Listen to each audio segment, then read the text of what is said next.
দর্শক, মোহাম্মদপুরের শারীরিক শিক্ষা কলেজে প্রাথমিক শিক্ষা পদক প্রতিযোগিতার উদ্বোধনী অনুষ্ঠানে বক্তব্য রাখছেন শিক্ষামন্ত্রী আ.ন.ম এহসানুল হক মিলন। সরাসরি চলে যাচ্ছি সেখানে। সবচেয়ে ঘনবহুল একটি জনসংখ্যার রাষ্ট্র, highly densely populated country in the world. আমরা দেখছি উন্নত বিশ্বে তাদের মোর পিপল আর ডাইং, লোক বেশি মারা যাচ্ছে এবং কম লোক জন্মগ্রহণ করছে, জনসংখ্যা ক্রমান্বয়ে কমে যাচ্ছে।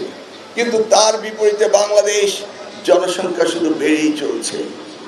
এই জনসংখ্যা একটি জাতির কখনো অভিশাপ হতে পারে না। এই জনসংখ্যাকে মানব সম্পদে রূপান্তরিত করতে হবে, সেই কর্মযজ্ঞ শুরু হয়েছে বাংলাদেশে মাননীয় প্রধানমন্ত্রী তারেক রহমানের নেতৃত্বে। আমরা শিক্ষায় বাজেট এবছর সর্বাধিক পেয়েছি। মাননীয় প্রধানমন্ত্রী বলেছিলেন যে তিনি জিডিপির 5% পর্যন্ত বাজেট উন্নীত করা হবে। আমরা দেখেছি বিগত দিনগুলোতে জিডিপির 1.69% দেওয়া হতো, সেটি ছিল 87,000 কোটি টাকা। এবার তিনি এটাকে উন্নীত করে 2% করেছেন এবং শিক্ষা মন্ত্রণালয় পেয়েছে 1,36,000 কোটি টাকা।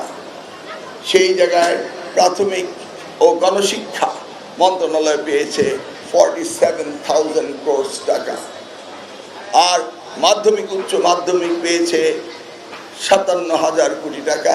তার বিপরীতে ছিল 45,000 কোটি টাকা বিগত সরকারের, আর প্রাথমিক স্কুলে ছিল 31,000 কোটি টাকা।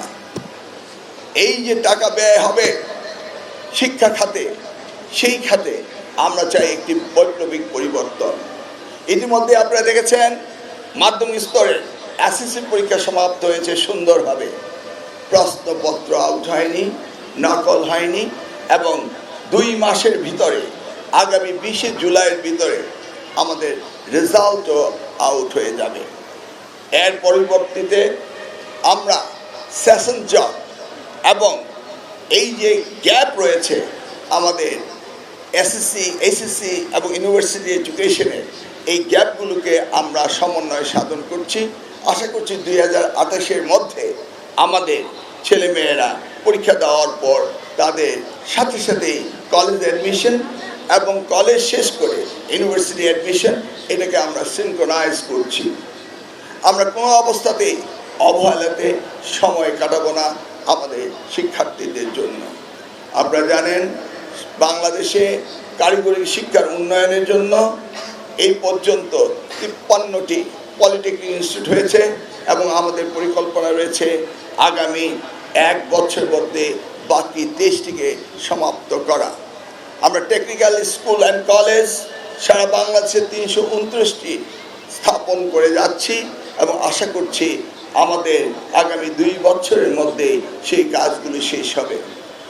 আমরা টেকনিক্যাল ট্রেনিং সেন্টার হতে শুরু করে কারিগরি শিক্ষায় দীক্ষিত করে মানব সম্পদ তৈরি করার জন্য শিক্ষা মন্ত্রণালয় থেকে নিরলস আমরা কাজ করে চলছি। আমরা চাই মাননীয় প্রধানমন্ত্রীর যে এজেন্ডা রয়েছে, সেই এজেন্ডা এই শিক্ষাকে বাংলাদেশের সবচেয়ে বেশি গুরুত্ব তিনি দিয়েছেন। আগামী বাংলাদেশ গড়ার জন্য যেটি প্রয়োজন সেটি মাননীয় প্রধানমন্ত্রী তিনি হাতে নিয়েছেন।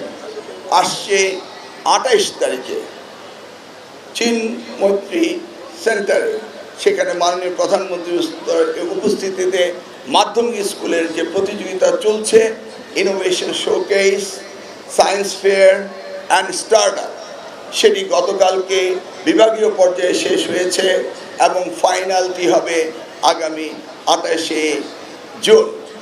ইতিমধ্যে সারা বাংলাদেশে 65,500 স্কুলে, প্রাথমিক স্কুলের ইউনিয়ন লেভেল থেকে ফুটবল প্রতিযোগিতা উপজেলা, জেলা, বিভাগীয় পর্যায়ে শেষ হয়েছে।